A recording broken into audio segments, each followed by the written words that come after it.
morning sa inyong lahat mga kaadya at welcome to my channel sa Adja Two Tips and Guide. Pa-like, pa-share at pa-click subscribe para lagi updated sa aking mga next number. Sa aking Facebook page Adja Nabigyan Guide Analysis. Sa aking Facebook page Irene GB na pa-follow din dyan mga kaadya. Good morning din sa aking mga followers abroad OFW. Sa mga followers ko sa Maynila at Caloocan.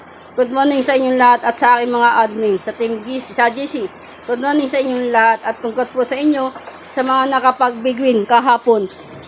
9:30 at 13, 26 at 9, 11 at 23. Yan po yung mga analyst number ko naman nakaraan.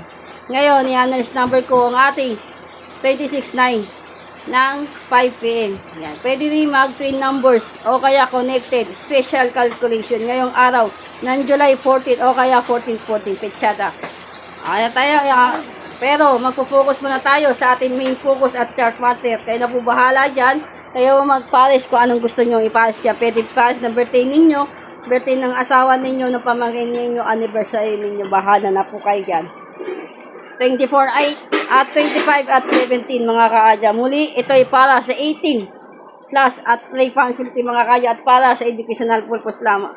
Educational purpose only. Kaya tayo. Ito po yung ating analyzed numbers ng 26-9. Parehas lang po yan dahil may possible po na mag-twin numbers ngayong araw ng July 14. Yan lang po ang analyzed number ko. Tapos magbibigay ako sa inyo ng ating everyday 2-digit analysis para sa araw ng July 14, 2026. Ayan lang po yan. Tapos, ang ating everyday 3-digit analysis para sa araw ng July 14, alali po kayo sa trio o kaya SK mga kaadya.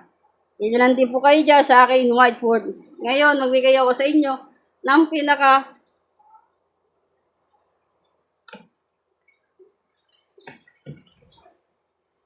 logic guide analyze ng 2 p.m. Yan, July 14, 2020. Ayan po yung 11:23.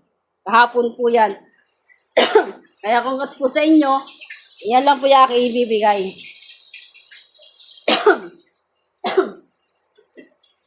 Kaya tayo mga kaadya at na may makapagbigwin tayong lahat.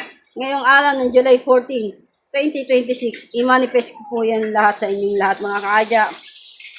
At na may makapagbigwin tayong lahat. At balikan nyo lang ang ating analyst number nung naman nakaraan.